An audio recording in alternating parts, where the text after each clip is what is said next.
Well, Drew, I'll be real brief in my opening statement to answer your question, but two words come to mind when I think about this win.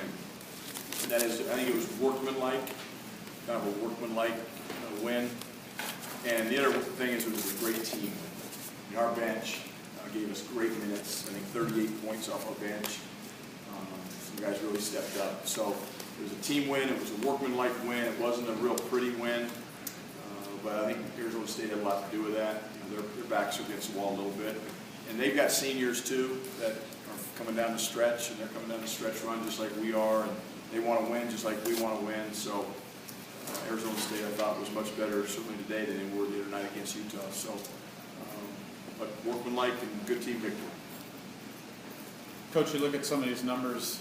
You guys shot the ball well. You out-rebounded them. You kept your turnovers low, but you weren't able to shake them. Was it a matter of them making good shots, or making more shots than normal, or something lacking on defense? Well, we weren't great defensively. We had some breakdowns, certainly in our ball screen defense and our rotations. And so part of it was us, and part of it was they made some tough shots. You know, Aleka hit, a three. We had a 9-point lead. I think they had 12 seconds in the shot clock. They came out and ran a play, and Wes was right there shaking hands with him. Aleka just made a great shot, cut it to 6. We just couldn't shake them because they got good players too. I think their guard play, Trey Holder's a good player, Cody Justice a good player, Jerry Blake's at 15 at halftime. We did a great job on him in the second half. But so part of it was Arizona State, and part of it was Colorado not doing what we're supposed to do, a combination of both. And you guys were one last second shot away from a perfect record at home this season. I know that loss is one that always seems to come back in whatever fashion, but what will you remember from this campaign in this building? Well, I think for the most part, other than that Utah win, just how consistent our team has been playing in this building. We always haven't played well, but we've usually played with pretty good energy and effort, and I think we've been a consistently good home team. And now that's something that we have to get better at on the road, and we're not the only team that can say that in college basketball, but I talked to the team, I think, and Troy, you correct me if I'm wrong, I think this is the third team in school history to have 21 regular season wins, okay? So we're one of three teams ever won 21 regular season games, and you'd think at points this season that we were, 5 games under 500 the way fans react and people feel about these guys, and we're one of 3 teams. We got an opportunity to be the only team to get 22 regular season wins. Now we have to go do it on the road against a really good Utah team, but this team could be the winningest regular season team in the history of Colorado. Coach, pretty special. Pretty special. Coach, you still have a few more games with them, but today was about honoring the seniors. Did you feel that the fans and everything around the senior day was adequate to send off Josh Scott to the top? Absolutely, yeah. The energy, and we got to give our fans a little bit more reason to cheer, and again, you do that by getting stops and getting out of transition, getting some dunks, making some threes. We did that. Our crowd got into the game tonight in the second half on defense, really gave us some energy. So it wasn't the most energetic, crowd or the most energetic team that I've ever seen, but I think a lot of that has to do with Wednesday night and a little bit of a hangover. But overall, I was really pleased with senior day for those 4 kids to win, and glad Eli and Brett got a chance to get in at the end. I would have liked to have gotten them in earlier, but 4 really special young men, each in their own way. Josh, you said on the court after the game that you talked about Josh Scott, get a little emotional. Yes. In this moderately less emotional setting, do you have anything that you would Well, I want to say, if you want to see Tad Boyle get emotional, come to our banquet. I'll cry like a little baby, because I'm going to tell a story there that I'd like to tell right now, but I'm not. But Josh is not only is he special to me and our staff and his teammates, and he's just special to the state of Colorado. He's a stud. I keep looking for other things to, adjectives to describe him, but he's not perfect, but he's the kind of guy you want your son to grow up to be. He's a hell of a player to boot. Josh and XT challenged each other not to cry. Did they issue that same challenge to you? No, they know their coach is a heck of a lot more emotional than they are. So they didn't. I held it together pretty good. I told his mom, Josh when they were introduced before the game. I said, I'm not going to cry tonight, but I will at our banquet. I know I won't be able to hold it together. But listen, we've got a lot of basketball to be played, and we've got, this is the fun part of the season as you come down the stretch. One more regular season game, conference tournament, postseason play.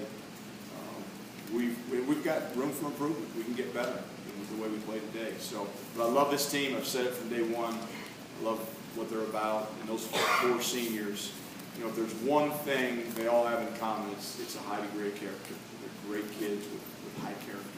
Coach, Josh mentioned something about Eli and Brett potentially having the chance to start quickly early in the game, but them turning it down in the best interest of the team. Can you explain that a little bit? Yeah, I mean, it's something we talked about, but it's, we wanted to approach this game. Again, it's senior night, emotions are going on. We wanted to approach this game like it was a regular game and didn't want to do anything like that. So, Coach, it's a couple games in a row where Josh Fortune has shot the ball well and kept his turnovers low. Has there been any particular adjustment on his part that's kind of sparked this turnaround? Well, one of the things, Josh and I talked about, and our staff talked to Josh about, is just making the game simple. Take what they give you. When you're open, shoot it. When you're not, pass it or put it on the floor and attack the basket. But don't try to over-create and just make the simple play. And he's been doing a very, very good job of that. And we want him to shoot when he's open. You talk about an efficient line, but 6 for 8 from the field, 4 assists, no turnovers. That's the Josh Fortune that can be a really, really big asset to this team as we head down the stretch. Coach, Josh mentioned something about some payback against Utah in this next game after you guys lost here in the course. Do you kind of feel the same way? Well, look, it's not about revenge or payback, but look, we're 16-1, and the one game we lost was Utah. They came in here and spoiled our undefeated season at home. We've got an opportunity to play them at their place, and we'd love to return the favor. I mean, I've got a lot of respect for Utah. They're playing very well right now. Larry's done a great job with that program. They've got a good big man in the middle. We've got a good big man in the middle. Should be a good game. They're playing better, maybe than we are right now if you look over the last 6 to 8 games. But as a team, I think we match up with well, and it should be a heck of a game. At least we want to make it. Another guy that I feel like had a good homestand was Dom Collier. He didn't shoot the ball well the other night, but I thought he had a great defensive game. Tonight, hit a couple big shots, 5 assists. Obviously, he's coming off a rough stretch, had a couple of bad games in LA, but a few times this year he's had bad stretches and been able to turn around. What's that say about his mental toughness or his ability to adjust or whatever it is that you can get back going? Yeah, I think it speaks a lot to his resiliency and his mental toughness. And, the one thing we know by playing inside out, which we're doing a very good job of now, is Josh, Wes, and Torrey, those guys are going to demand attention in the paint when they catch it. And when they're getting double teamed, they're digging the ball out of the post, and we kick it back out. We need guys to step up and make shots. I thought, the first 3 to start the half, we played inside out. And Josh, we posted Josh, and he kicked it out to Dom. He made it 3. It's just like, okay. And we did it, I think, a couple times down. Later, George King, really, really big shots to kind of get us going. And we talked about aggressiveness and confidence offensively, and that's what we need Dom to do, is play with aggressiveness, play with confidence. When he does that, he's pretty good. You talked about Josh's efficient line, Collier, and George, and all these people doing things. Are you guys starting to hit that peak at the right time as you're going into this? I feel we are. If you look at the last 2 games, I feel like we are. If you ask me after UCLA, I'd say no. I mean, it's just... So, again, our challenge is to take it away. The one thing we know, I shouldn't say we know 100%, but most likely we're not going to be playing again in the Coors Event Center this year. That's the fact. So we've got to win how many ever games we can win the rest of the season away from home. And that might be on the road, certainly on a neutral court, and that's the challenge. So we got one road game, one true road game we know ahead of us, and that's Utah, next Saturday. So we're going to get ourselves rested up mentally, physically, emotionally, and then have a good week of practice. And hopefully go tussle with the Utes.